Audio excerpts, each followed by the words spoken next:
The night was supposed to be a massive win for the Moretti Syndicate, focused on a deal to control all the city's trade routes. Instead, it turned into a cruel show when the leader, Victor Moretti, and his wife, Celeste, picked on a woman they thought was just a simple waitress.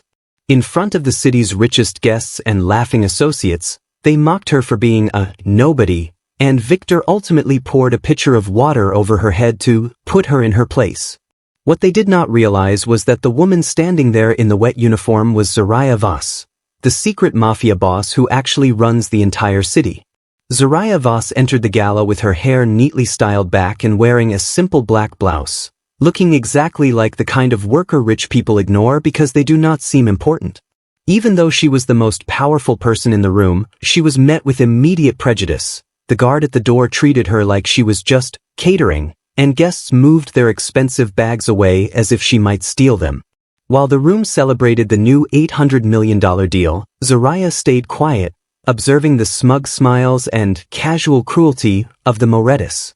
The tension snapped when Victor and Celeste Moretti decided to make an example of her to entertain their high-status guests. After Celeste insulted her by suggesting she had a failed life, Victor took a glass pitcher and emptied the water onto Zariah's head. Zariah did not scream or react with anger. She simply stood there with intense eyes and a calm, serious expression. She straightened her posture and walked out without saying a word. Before she even reached the valet, she placed a single call to her team with the command, "Pull the support. Lock the docks. Erase them now." Within minutes, the music stopped, the bank accounts hit zero, and the Morettis watched their empire vanish as they learned the woman they had drenched was the boss who owned them all. Zariah Voss stood before the full-length mirror, her eyes steady and her jaw set. She was not preparing for a battle with weapons, but a battle of character. She adjusted the collar of her fitted black long-sleeve blouse, tucking it into a matching black skirt. It was a polished and professional look, yet it was entirely minimalist, the kind of look rich people ignored because it did not scream for attention. Her hair was pulled back, sleek and controlled, framing her sharp and elegant facial features. In this uniform, she was a focal point of power disguised as a common worker. Her dark skin glowed under the warm lights of her dressing room, and her expression remained calm and emotionally detached. Most people in her position would wear diamonds to a gala, but Zariah preferred to let them guess. She wanted to be invisible. She knew that Victor and Celeste Moretti were the type of people who only cared about those who looked wealthy. By dressing as a simple waitress, she was creating a filter. She would see their true faces when they thought they were only talking to a nobody. This undercover shift was a necessary move before the major territory merger. Zariah ran the city's entire underworld, but she would not partner with people she could not trust. Her mind was sharp, scanning every detail of her own appearance to ensure there was no hint of the boss they all feared. Her posture was upright and still, showing a silent strength that most would mistake for a servant's discipline. She picked up a small tray and practiced the way a waitress might hold it, her steps measured and relaxed. She was not just going to a party, she was going to a coronation that she might just decide to cancel. As she walked out of her penthouse and into the cool night air, she felt a quiet certainty. The Moretti Gala was waiting, and the Shadow Queen was ready to step into the light, even if no one knew she was there yet. The cold night air sharpened Zariah's thoughts as she walked toward the back of the Moretti estate. While the front entrance was filled with luxury cars and flashing lights, the service entrance was tucked away in the shadows. This was the door for the invisible people, the ones who made the party run but were never meant to be noticed. Zariah moved with steady steps, her expression calm and emotionally detached. Standing by the heavy steel door was Derek Boone. He was a large man who liked to use his position to feel powerful. As Zariah approached, he stepped into her path, blocking the way. He looked her up and down, his eyes moving over her fitted black blouse and sleek, controlled hair. Just like the guard who had questioned Jamal Rivers at the high-end gala, Derek's eyes were full of immediate prejudice. "Hold it," Derek said, his voice rough and mocking. He tapped a flashlight against his palm. "Catering entrance is for people who know their place. You look a little too polished for a girl who's just here to carry trays." He leaned in closer, a smug smile on his face. Are you sure you aren't trying to sneak in and find a rich husband? A budget suit like that won't get you far in this room. Zariah didn't shout or react with anger. Her intense eyes stayed fixed forward with chilling resolve. She reached into her pocket and pulled out her staff identification, holding it up without a word. Her stillness made her appear stronger than the man trying to bully her. Derek snatched the card and glanced at it, his lip curling. Waitress.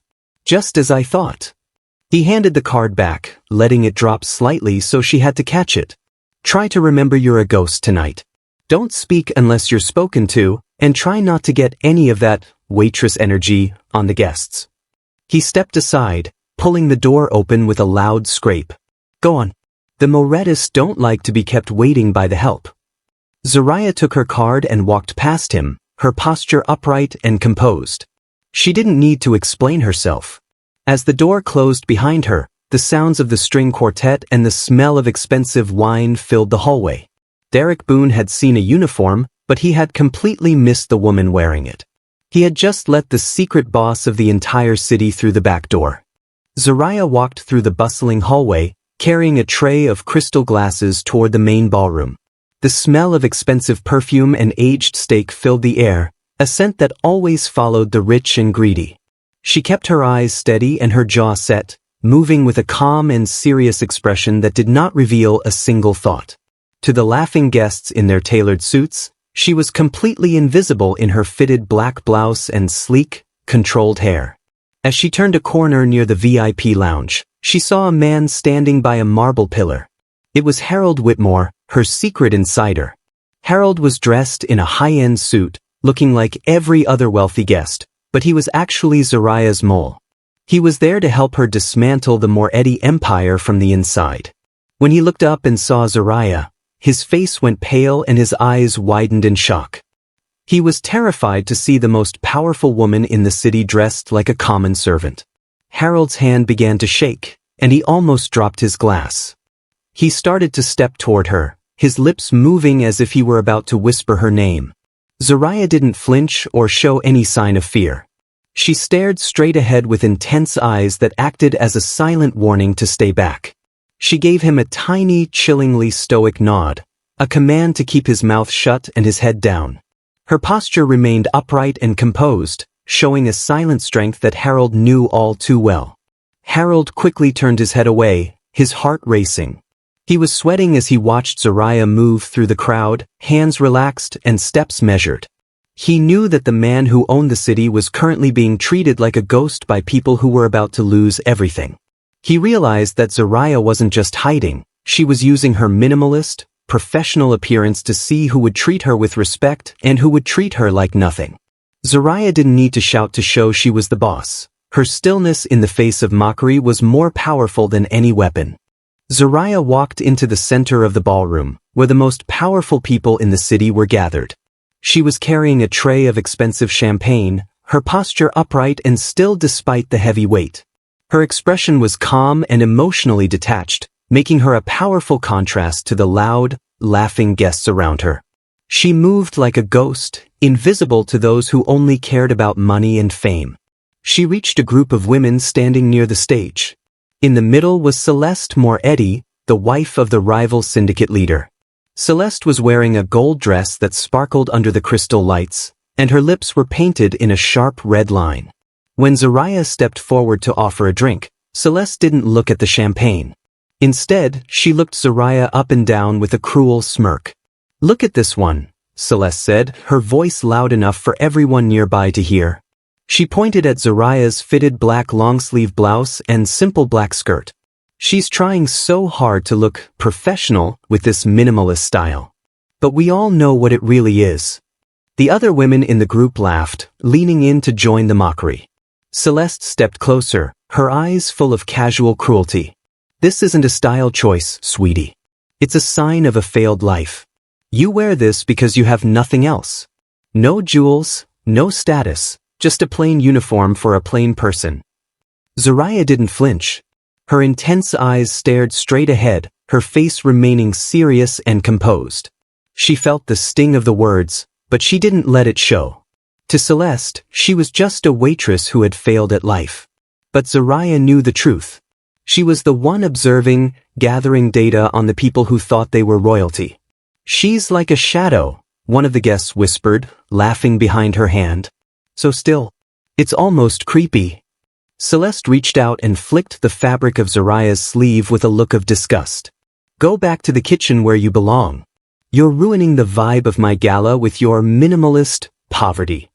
Zariah gave a short, stoic nod and turned away without a single word. Her hair remained sleek and controlled, and her steps were measured as she walked back into the crowd. Celeste Moretti thought she had won a small battle, but she had no idea that she had just insulted the woman who held her entire future in her hands. Victor Moretti stood in the middle of a circle of powerful men, his navy blue tailored suit looking sharp under the bright ballroom lights. Beside him was a man with a clean fade haircut and visible neck tattoos, who smiled broadly while watching the room. These were the leaders of the rival syndicates, and they all looked at Victor with respect and greed.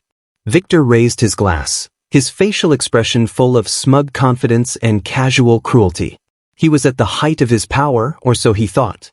Zariah moved toward the group, her posture upright and composed as she carried a fresh tray of drinks. Her hair was neatly styled back, and her fitted black long-sleeve blouse made her look like a professional who was just there to do her job. To the men bragging about millions of dollars, she was just an invisible nobody they could ignore. Zariah kept her eyes staring straight ahead, her expression calm and emotionally detached. She was the stoic observer, listening to every word they said. "Tonight is the beginning of a new era," Victor bragged, his voice echoing with fake charm. He talked about the massive $800 million deal that was about to be signed. He told the other leaders that this partnership would give him total control over the city's trade routes. Victor laughed, claiming that the mystery partner providing the money was just a tool for him to use to crush his enemies. He believed he was the one at the top, and no one could stop him. Zariah stood close enough to hear his breath, yet Victor didn't even glance at her face. He treated her like a piece of furniture, snapping his fingers for another drink without looking up. He had no idea that the tool he was bragging about using was actually the woman standing right next to him. Zariah's intense eyes remained fixed forward with chilling resolve as she gathered the final proof of Victor's treachery. The tension was building, and Zariah knew that Victor was unknowingly signing his own death sentence with every boastful word. She remained still and silent, waiting for the moment when the invisible waitress would become the boss who ended his empire. The music in the ballroom seemed to grow louder as Victor Moretti turned his attention back to Zariah.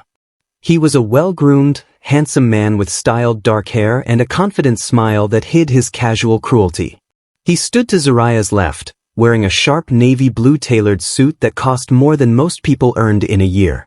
Beside him, a young man in a dark blazer held a drink and laughed with visible enjoyment. The entire atmosphere was filled with social pressure and mockery.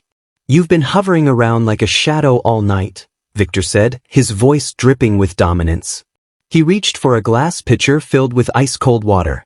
He told his guests that Zariah was too serious for the vibe of his gala.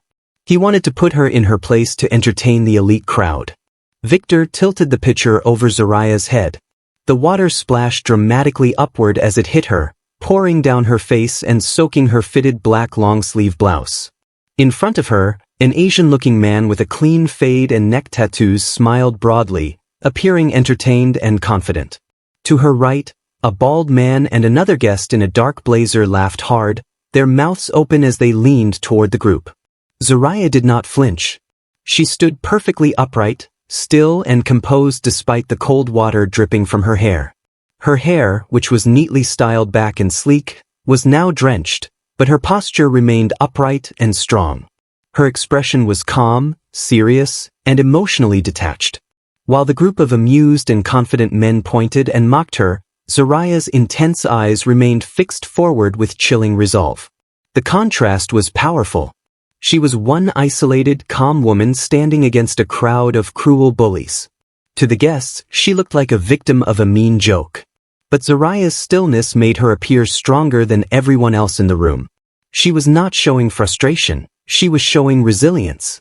Victor thought he was showing his power by humiliating a nobody, but he was actually signing his own death sentence. Zariah remained silent, a stoic focal point in a room full of noise. The water continued to drip from Zariah's sleek hair, soaking into her fitted black blouse. She did not wipe her face or lower her head in shame. Instead, she straightened her posture and began to walk, her steps measured and calm. She moved right through the middle of the circle of laughing men, her intense eyes staring straight ahead. The man with the neck tattoos and the clean fade haircut watched her go, his broad smile still fixed on his face as if he were watching a movie. Victor Moretti stood there with the empty glass pitcher, looking smug and confident in his navy blue suit. To him, he had just won a small game of power. To Zariah, he had just ended his own career.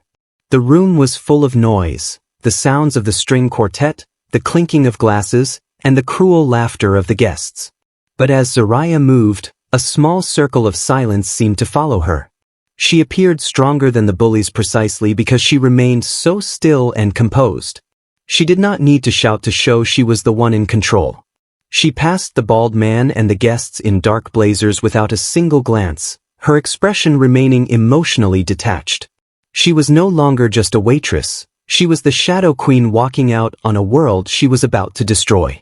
The air in the hallway was cooler and quieter as she stepped away from the crowd. Zariah moved past the service doors and out toward the driveway where the valet stood waiting. She reached into her pocket and pulled out her phone, the screen lighting up her calm, serious face. She did not hesitate.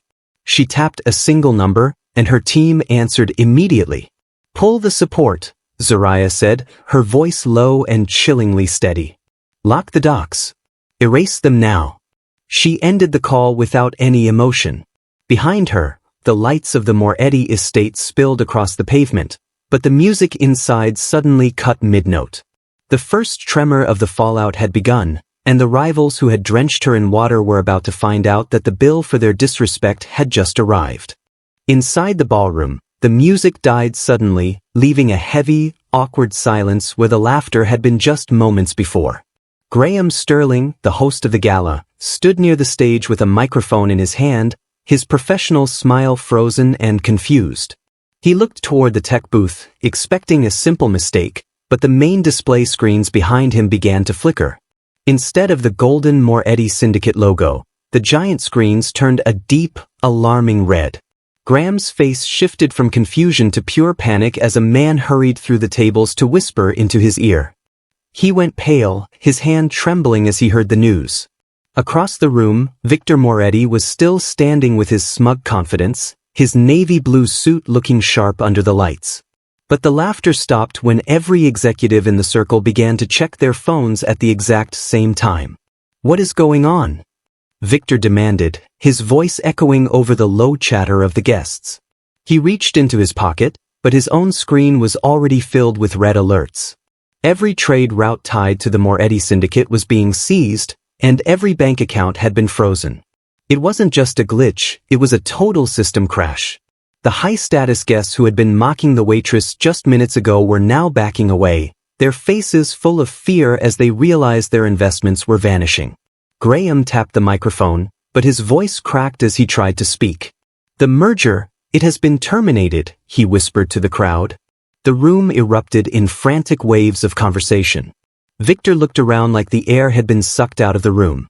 He grabbed Graham by the shoulder, demanding to know who had the power to freeze an $800 million deal in the middle of a gala. A new message appeared on the main display for everyone to see: "Contract terminated by Voss." In that moment, a chilling silence fell over the hall. Victor and Celeste remembered the quiet waitress with the intense eyes who hadn't flinched when the water hit her. They realized too late that they hadn't just humiliated a nobody, they had insulted the woman who funded their entire world.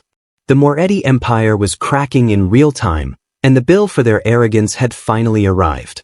By the next morning, the headlines were everywhere, and the Moretti empire was in ruins. Victor and Celeste sat in their car, their hands shaking as they watched their company's value drop to nothing on their phone screens. Desperate and with nowhere else to turn, they drove to the address of the mystery investor who had pulled the deal. When they arrived, the front door opened, and their hearts stopped. Zariah Voss stood before them, But she was no longer the invisible waitress in a simple uniform. She wore a sharp, expensive suit that fit her perfectly, and her hair was sleek and controlled. She stood with the same upright posture and calm, serious expression that had unsettled them at the gala. Victor and Celeste went pale as they realized the woman they had treated like a servant was actually the boss who owned the entire city. "We were wrong," Celeste whispered, her voice breaking as she looked at Zariah. "We treated you like you were nothing. Please let us fix this." Victor stepped forward, his face drained of color. "We lost everything," he said, his voice shaky. "Just give us a chance to talk." Zariah did not invite them in. She looked at them with cold, intense eyes that showed no emotion.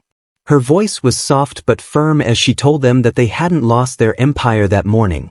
They had lost it the second they decided a person's worth depended on their own comfort. She told them they had built a world where they believed disrespect had no cost, and now they were finally seeing the bill. "We didn't know who you were," Victor stammered, trying to find an excuse. Zariah's expression remained chillingly stoic. "That is the problem," she answered. "You didn't care who I was." She told them that the trust was gone and the deal was dead. There was nothing left to negotiate. As she prepared to close the door, she gave them one final, quiet warning: walk carefully. The world is smaller than you think. She stepped back and ended the conversation, leaving Victor and Celeste with nothing but the memory of the woman they had drenched in water. Her life moved forward with power and certainty, while their legacy vanished into the shadows.